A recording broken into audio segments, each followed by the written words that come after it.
Hurry and come to the hospital. There's no time. According to my husband's explanation, the son suffered a serious head injury during club activities, and his life is in danger. Why do I have to go to the hospital? I retorted after hanging up the phone. I coldly dismissed my husband's words. But that child is. My husband is hiding a certain secret from me. However, that secret was inadvertently revealed due to a mistake on his part. The birthday cake for our son, which I reluctantly asked my rarely present husband to order and pick up, had an unbelievable error in it. What is this? What does it mean? The connection between my husband's suspicious behavior in the past and this revelation was enough to make me suspect his infidelity. I can't forgive this. He's been deceiving us all this time. As I gather evidence, my resentment toward my husband grows. And with a mistaken call from my husband as a catalyst, I begin to take action for retribution. My name is Cindy. I work in home care, and that's how I met a man named Michael during one of my visits. He was living with his wife, who had fallen ill and required care, along with their young son, Liam. Unfortunately, despite treatment efforts, Michael's wife passed away. Liam is only 3 years old, and it's challenging for him to cope without his mother, especially during such crucial times. Initially, my interactions with Michael were purely professional, but I couldn't help feeling sympathy for their situation. After his wife's passing, I no longer needed to visit their home for caregiving, so I lost track of how they were doing.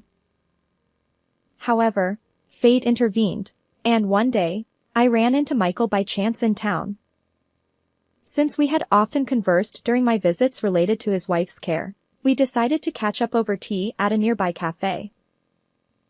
I appreciate all the help you provided back then. I've been wondering how things have been for you since then. Are you doing well? Michael sighed. Honestly, life without my wife has been incredibly challenging. And, if you don't mind, could you occasionally lend an ear? I don't have anyone else to talk to freely. I nodded, willing to listen. His wife's passing had left him feeling despondent, and he was also struggling with how to connect with his young son. After exchanging contact information, we began communicating frequently. As our friendship deepened, I started to see Michael as more than just a friend. Eventually, he confessed his feelings to me. He proposed, with marriage in mind, but I hesitated due to concerns about Liam, his young son, accepting my presence. However, as I spent more time with Michael and interacted with Liam, my initial worries faded. Liam quickly grew fond of me, despite being a stepmother. During my days as a home caregiver, I empathized with him, unable to fully rely on his ailing mom. It was then that I made the decision to become his mom. Accepting Michael's proposal, we got married. In our discussions about our future life together, Michael earnestly requested that I quit my job and become a full-time homemaker. Although I had reservations, I reluctantly agreed. Liam was still young, and I believed focusing on household chores and childcare would be best. Thus, I stepped into the role of a homemaker, supporting Michael. His demanding job often kept him away from home, even on weekends. Although I felt a pang of loneliness despite our recent marriage, I persevered, knowing that my presence allowed Michael to focus on work without worry. Liam, adorable in his own way, grew attached to me and eventually started calling me Mom. Despite being my stepson, I couldn't help but adore Liam. However, despite Liam being at an adorable age, Michael rarely spent time playing with him. On weekends, he would simply claim to be working and head out. I couldn't help but harbor some frustration. One day, I noticed that the lunchbox I had prepared for my husband was left forgotten on the dining table. I called Michael to inform him about the forgotten lunch, but he didn't answer. Worried that he'd be hungry without lunch, I decided to take it to his workplace. Upon arriving at his office, I approached the receptionist and asked her to call Michael. However, her unexpected response caught me off guard. I've checked, but it appears he hasn't come to work today. I insisted that couldn't be true and even inquired with his department, only to be told that he was absent for the day. What on earth is going on? Where could he be? I wondered, but I couldn't press further, so I left the office. I tried calling my husband again, but still no answer. Even my messages remained unread. He had definitely left for work today, so where could he possibly be? With anxiety weighing on my mind, I waited for his return home. On that day, my husband returned home late as usual, and I confronted him, asking what was going on. They told me at your workplace that you hadn't come in today. What's going on? He hesitated for a moment, seemingly lost in thought, before stumbling through an explanation. Well, it's like this. I encountered an elderly lady who had fallen and injured herself on my way to work. I ended up accompanying her to the hospital. His excuse seemed almost unbelievable. And because it was so sudden, He continued. I couldn't even notify the office. I'm sorry you went through the trouble of preparing lunch. Despite his seemingly plausible reasoning, the initial unease I felt remained. However, realizing that pressing further might not yield any answers, I decided to give him the benefit of the doubt and accept his explanation. Several years have passed since then. Liam, who was once a young child, has now become a middle school student, experiencing the typical rebellious phase. We've grown close, living together like a true parent and child. Despite Michael's continued busy work schedule, which leaves little time for family bonding, Liam's healthy growth remains a source of comfort. One day, I received an unexpected call from a friend I knew back in school. When I asked what was wrong, she seemed a bit flustered. She shared something quite startling. I hesitated to tell you, but I witnessed your husband walking with an unfamiliar woman and a middle school-aged boy. I couldn't believe it. But he didn't have any plans to go out together. Are you sure it wasn't a case of mistaken identity? My friend insisted. No, it was definitely Michael. However, the person walking beside him wasn't you. That's why I got worried and reached out. When was it that you saw someone who looked like Michael? I asked my friend about the date when she encountered a person resembling Michael. Let me think. It was probably. My friend checked the calendar for the date she mentioned. It was a holiday, but my husband should have been at work. Our son, Liam, also had a sports match that day. When I suggested that it might have been a case of mistaken identity, my friend apologized. He looked so much like your husband that I couldn't help but worry. At the time, I laughed it off, dismissing it as a misunderstanding. But her words continued to linger in the back of my mind. A few more years passed, and Liam's 14th birthday was approaching.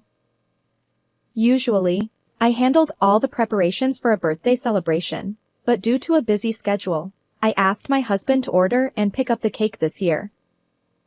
I always ordered from the same bakery. I provided him with the bakery's phone number and said, "Please take care of it." As expected, he made a face and muttered, Why me? but when I playfully insisted that occasionally doing something for the family wouldn't hurt, he reluctantly agreed. On Liam's birthday, my husband returned from work with the ordered cake. "Thank you," I said, grateful. He handed over the cake with an air of inconvenience. Our dining table was already adorned with Liam's favorite dishes.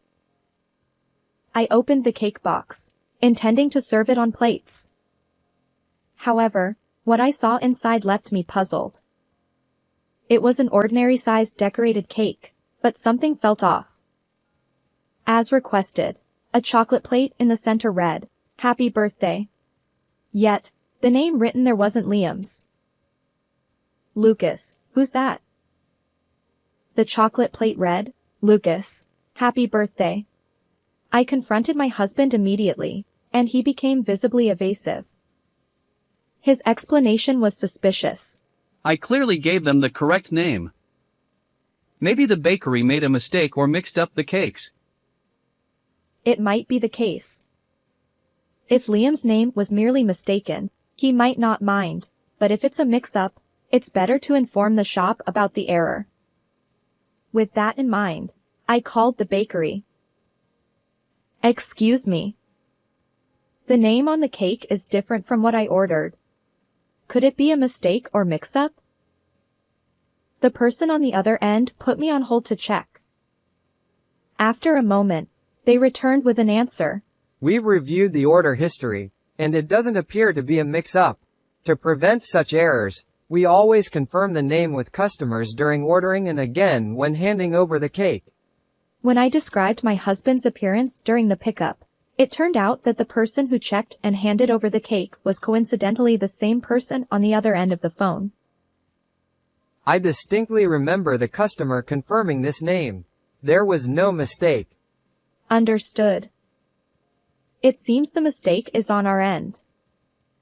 I apologize for any inconvenience. I hung up, but I couldn't shake the feeling. Could someone really mix up our son's name, even with a busy schedule and limited family interactions? With an unsettled feeling, I suddenly recalled my friend's words. "Your husband was walking with an unfamiliar woman and a middle school-aged boy," she had said.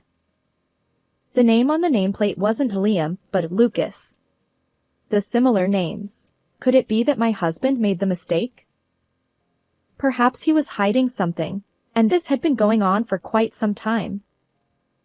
Unable to leave it unresolved, I secretly visited a private investigator's office to delve into my husband's background. If nothing came up, that would be ideal. I wanted to believe it was all a misunderstanding. However, after receiving the investigation report from the private investigator, I was utterly shocked. What is this? Unbelievable. The report revealed an unthinkable truth. My husband had been hiding something from me. It turned out that even before our relationship, he was already involved with another woman. And that woman had a son around the same age as Liam. The boy's name? Lucas. The same name as on that birthday cake. My husband had entrusted Liam, his son from a previous marriage, to me while pretending to be busy with work and spending time with another family. He had maintained this double life without either Liam or me suspecting a thing. The nausea I felt toward him was overwhelming. There was no way I could forgive him. I clenched the report in my hands, determined to gather evidence of his affair without him realizing it. Continuing this marriage was impossible, but if we were to divorce, I wanted to leave him utterly defeated, with no excuses left. So, for now, I pretended not to notice anything, biding my time. One day, my husband called me in a panic. "Hurry and come to the hospital. There's no time." His explanation was that our son had suffered a head injury during club activities and was in critical condition. I immediately hung up the phone. It dawned on me that my husband had intended to call someone else but accidentally dialed my number. Why should I go to the hospital? After all, that child is. I scoffed at my husband's words after ending the call. Perhaps he was flustered, unaware that he had contacted the wrong person. Nearby, our son Liam noticed my unusual behavior and asked, "Mom, what's wrong?" "It's nothing, sweetheart. Thank you for always helping me," I replied, trying to maintain composure. Liam had been assisting me with my home care work since he entered middle school. With more time available due to Liam's growing independence, I had resumed my job as a home caregiver. My husband, already disinterested in me, didn't oppose my return to work. Liam seemed interested in caregiving, often lending a hand during weekends and after school. But our child getting injured? That couldn't be right. After all, my son was right here beside me. He must have been flustered and called the wrong person, I thought. In other words, the injured child was likely the son of his affair partner. My husband, in his panic, had mistakenly contacted me instead. That evening, my husband returned home with an innocent expression. From his demeanor, it was clear he hadn't yet realized that I was the one he had spoken to on the phone earlier. "Welcome home. How is Lucas doing?" I asked. Michael replied. "Oh, it was quite a scare, but fortunately, he's not in critical condition." However, just seconds later, his expression turned to shock. Michael stammered. "You? Why that name?" "You really are clueless. Maybe you were too flustered to notice, but the person you called during the day was me." Michael tried to deny it, but I wasn't fooled. "No need to keep pretending. I know everything," I said, confronting him with the facts I had uncovered. His affair, and the fact that the other woman's child was named Lucas. "Why? Why did you marry me while already involved with someone else?" I confronted my husband with the long-standing question that had weighed on me. His answer was beyond belief. Perhaps realizing there was no escape, he scowled and began to confess. "It's become too bothersome to keep hiding, and maybe it's time." "Why did I marry you?" "Because she said she didn't want to raise someone else's child. So, I pushed Liam onto you." "What? That's absurd. What do you think of Liam and me?" It couldn't be helped. I struggled too. It's not like I could just dump him in foster care because his mom died and I didn't want a child. Unbelievable. Liam isn't a pet. He's your own son. Despite my condemnation, he showed no remorse. But even you, Liam seemed to warm up to you and looked happy. Instead, he laughed at my anger, mocking me. "I won't forgive you. We're getting a divorce," I declared. Michael responded nonchalantly. "Sure, whatever. But Liam won't be staying with me. He's already grown up, so we don't need a babysitter anymore." The man before me chuckled, suggesting that perhaps we should send Liam to a care facility. His malevolence made my stomach churn. "You're so self-centered. You think you can just discard us and live as you please." "Well, I won't allow it." Michael laughed, mocking me. Not forgiving me? What power do you have? Maybe you'll file a lawsuit and demand some paltry compensation. I'll gladly pay that. He underestimated me, assuming a mere housewife like myself had no influence. But I held an ace up my sleeve. "You can come out now." Adjacent to the living room was a closed-off room where someone had been waiting. As the door swung open, my husband's expression changed. "Mom? Why are you here?" Michael stammered. My mother-in-law stepped forward. "I've heard everything. You've done something unforgivable." I had previously contacted my mother-in-law to inform her of my husband's misdeeds. Today, I had summoned her to settle everything once and for all. Understandably, my husband was anxious. He worked at a company run by my mother-in-law, and he'd always been in awe of her as the owner. I've been too lenient just because you're my son. But this time, I can't forgive you. You'll receive an appropriate punishment. She informed my husband of his demotion and transfer to a regional subsidiary. Michael stammered. Wait, Mom! Let me explain. No, this decision is final. And it's not just about the affair. It also reflects your overall work performance. My mother-in-law replied firmly. According to her, my husband had a history of slacking off at work, which had caused internal issues. An internal investigation revealed that he had been delegating tasks to subordinates while spending time with his mistress. Realizing he was in a disadvantageous position, my husband frantically apologized to both my mother-in-law and me. Sorry. Please forgive me. He desperately pleaded. But forgiveness wasn't on my mind. No. We're definitely getting a divorce.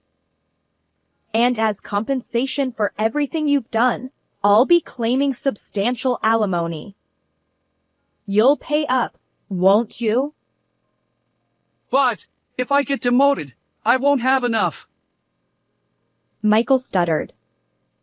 Until now, he'd enjoyed an inflated salary due to being the owner's son, but that would change. Suddenly, he hesitated about paying the alimony. My mother-in-law's stern voice cut through the room. Even now, you're only thinking about yourself? Take responsibility and clean up your mess. Under her harsh reprimand, my husband reluctantly promised to pay the alimony. However, some days later, my husband visited our home and pleaded. Let's reconsider the divorce. What are you saying now? Michael had been kicked out of our house and was currently staying with his mistress. But when he visited another son, Lucas, in the hospital, he accidentally saw Lucas's true blood type. That revelation made him realize that they weren't biologically related. When he confronted his mistress, she revealed that she had been dating another man even before Michael. Lucas was the child of that other man, not Michael. It turned out that her relationship with Michael was purely driven by his high salary. However, after his affair was discovered by his mother-in-law, who is also the president of his company, he was demoted from a managerial position to a regular employee and then transferred to a regional office. As a result, his mistress also abandoned him and ended the relationship. I have no use for you anymore. Just as Michael had pushed Liam onto me, he himself had been manipulated and used by his mistress. I've had an awakening. I realize now that it's just you and Liam for me. Please, forgive me. No matter what you say, my decision to divorce remains unchanged. My husband clung to me, repeating pitiful excuses. But I firmly rejected his plea. No amount of apologies or change of heart could erase the years of deception and betrayal toward Liam and me. I can't trust someone who has lied to us for so long, I coldly declared. In his desperation, my husband lunged at me. Who do you think allowed you to live without financial worries? Hey, stop it. Let go of Mom. Just then, Liam, who had just returned from school, intervened. My husband had barely interacted with our son, but Liam was strong from his judo club training. In their struggle, my husband found himself at a disadvantage. Damn it. You're all against me. Restrained by Liam, my husband resorted to cursing. I looked down on his pitiful state. You may think you've provided for us with your earnings, but your affair with that other family left us struggling to make ends meet. That's why I had to work as a home caregiver to support myself. I never felt indebted to you. We can manage just fine without you." As I spoke, my husband fell silent, unable to respond. Afterward, my husband and I finalized our divorce. However, there was one concern, Liam. Although I consider him my true son, we don't share a biological connection. Now that I've divorced my husband, I thought it would be best for Liam to be taken in by my mother-in-law. Yet Liam expressed his desire to stay with me. Even without a blood tie, you're the one who has raised me through all the hardships, Mom. His words choked me up. I decided to take custody of Liam, receiving child support payments from my ex-husband. Subsequently, my ex-husband, abandoned by both his mistress and me, repeatedly attempted to reconcile. But there was nowhere left for him to cling. Fed up with his persistence, I firmly warned him that I'd report him as a stalker if he didn't stop. Originally timid and easily swayed by authority, my ex-husband slumped and left. We never crossed paths again, but rumor has it that he remains single, leading a lonely life. My mother-in-law still occasionally visits our home even after the divorce from my husband. She has been supporting our lives financially. Gratefully accepting her kindness, I continue to focus on my work. Liam, who has learned caregiving skills from assisting me in my home care job, aspires to become a caregiver in the future. He wants to study welfare-related subjects in college. Unlike his father, Liam is empathetic and desires to help others, a wonderful young man whom I am proud of. How did you find this story? If you enjoyed it, please consider subscribing to our channel. Let's meet again in the next video.